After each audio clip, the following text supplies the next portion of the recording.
Hello students, मैं उमंग शर्मा और आज हम जो पढ़ेंगे वो है आपकी क्लास 11th की बिजनेस स्टडीज़ का चैप्टर नंबर 8 स्मॉल बिजनेस। देखो बच्चों, मैं आपको एक बात बता दूं, मेरे पास जो ये बुक है ये 17-18 की है। मे बी कि आपकी बुक से थोड़ा सा डिफरेंस यहाँ पे देखने को मिले, तो कोई बात नहीं, बाकी अपनी बुक से पढ़ेंगे। कोई टॉपिक ऐसा होगा तो मुझे आप बता देंगे, मैं आपको वो भी एक्सप्लेन कर दूंगा, पर बाकी फ़िलहाल मैं इसी बुक के अकॉर्डिंग पढ़ाने जा रहा हूँ। देखो बच्चों, सबसे पहले हम पढ़ेंगे स्मॉल स्केल जो आपके एंटरप्राइजेज होंगी उनके बारे में।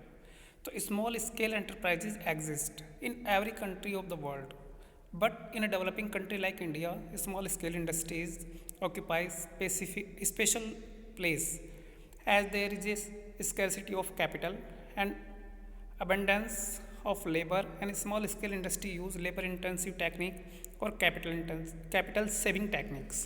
देखो बेटे, इसने क्या कहा है कि स्मॉल स्केल अगर हम एंटरप्राइजेज की बात करें तो वो लगभग आपको हर एक कंट्री में देखने को मिलेंगी, लेकिन अगर हम बात करें एक डेवलपिंग कंट्री की लाइक इंडिया, ठीक है ना, तो यहाँ पे एक अलग प्लेस होता है, एक अलग महत्व होता है जो आपकी स्मॉल स्केल एंटरप्राइजेज होती हैं उनका। क्यों? क्योंकि ये इस टाइप की जो कंट्रीज़ होती हैं वहाँ पे क्या होगा कि एक तो स्केर्सिटी का मतलब अभाव होगा, ठीक है ना, आपकी कैपिटल का, और अबेंडेंस ऑफ लेबर यानी कि लेबर आपको यहाँ पे सस्ती मिलने वाली है, ठीक है ना। तो स्मॉल स्केल एंटरप्राइजेज हम बोल सकते हैं कि लेबर इंटेंसिव टेक्निक का यूज़ करती हैं या फिर कैपिटल सेविंग, कैपिटल को बचाने वाली टेक्निक्स का यूज़ करती हैं, ठीक है ना। यहाँ पे हम इसके मीनिंग को देखेंगे स्मॉल बिजनेसेस की, तो इसकी डेफिनेशन देखेंगे। Immediately after independence, small scale industry was defined by the Industries Development and Regulation Act 1951 as जो आपका जो था एक इंडिपेंडेंस के एकदम बाद जो स्मॉल स्केल इंडस्ट्रीज एंड की डेफिनेशन दी थी, ठीक है ना, industry development and regulation act में 1951 में वो ये थी कि एनी एंटरप्राइज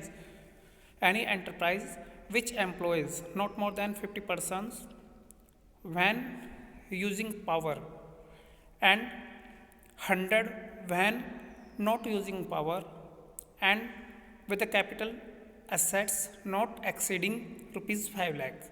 तो उसमें कहा गया था कि एक वो एंटरप्राइज जो पावर का यूज़ करती है उसमें ज़्यादा से ज़्यादा आपके 50%, और जो पावर का यूज़ नहीं करती उसमें ज़्यादा से ज़्यादा 100% आपके स्मॉल स्केल के अंडर में आएंगे, और उनकी कैपिटल असेट्स जो है 5 लाख से ज़्यादा नहीं होनी चाहिए।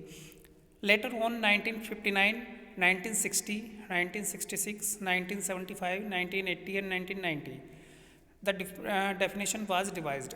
उसके बाद 1951 में 59 में 1960, 66, 75, 80, 90 हर बार यहाँ पे डेफिनेशन को मॉडिफाई किया गया।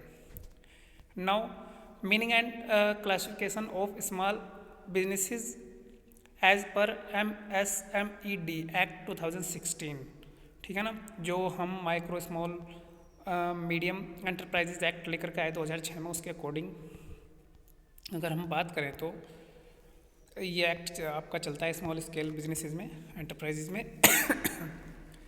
देखो बच्चों, यहाँ पे हम इसकी कैरेक्टरिस्टिक्स को पढ़ेंगे।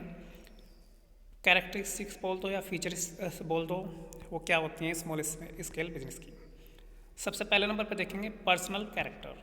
पर्सनल कैरेक्टर का मतलब होता है कि एक इस तरीके के जो बिज़नेस होते हैं स्मॉल स्केल, उन्हें केवल जो है ना उनका ओनर सिंगल होगा, ठीक है ना। A small scale unit is generally own by a single entrepreneur और पार्टनरशिप। उन्हें जो है ना एक सिंगल एंटरप्रेन्योर भी चला सकता है या आप पार्टनरशिप में भी चला सकते हैं अगर आप ज़्यादा छोटे स्केल पर चला रहे हैं तो।